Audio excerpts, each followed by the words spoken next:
sonunda düşündük ki bir ev toplanaq.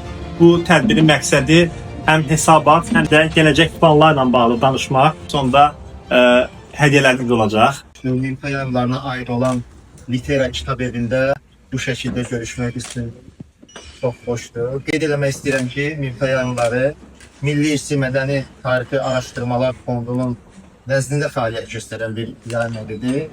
Və 2020-ci ildə biz bu yayım evini qurarkən müəyyən istiqamətlər üzrə məqsədlər təyin eləmişdik. Bunu özünüz də mənə görmüsünüz ki, bizim iddiamız keyfiyyət, məsuliyyət və məna. Daha güclü olmaq üçün nələr edə bilərik? Bunu sizdən eşitmək bizim üçün xoş olar. Biz bugün bu təcrübəli adamlardan çox şey öyrənirik. Bəlkə onlar hiss eləmir. Biz onların redaksiya mətnlərini didik-didik eləyirik ki, görək burada neyiniyik. Redaksiya məsələsində keçənlərdə mən Əsəd bəylə danışıram. Əsəd bəy çox işıqlı bir adamdır. Hangi cümlə zəif deyən nədir? Mən baxıram, görüm tərcüməçi bunun səhv eləyib, yoxsa müəllif özü belə yazır.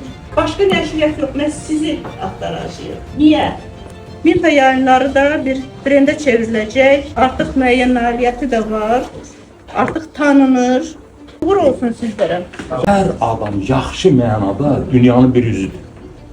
Bunlar dünyanın çiçək üzüdür, mələk üzüdür, nə bilim mən, kəpənək üzüdür, çiyələk üzüdür.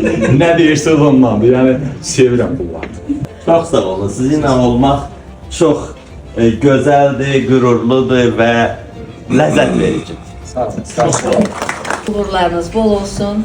Boldur, inşallah daha çox, daha güzel uğurlarda görüşəcək. Dəstxətli olan, öz konkret yolu olan və bir amalı olan bir nəşriyyatdır. Mən inanıram ki, daha da uğurlu olacaq layihələriniz. Toplaşan insanların bəziləri ilə ilk dəfə görüşürəm və heç təsəvvür eləməzdim ki, biz bu qədər.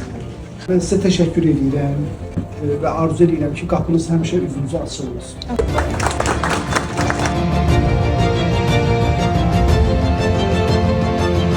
Hədiyyələri təqdim edək.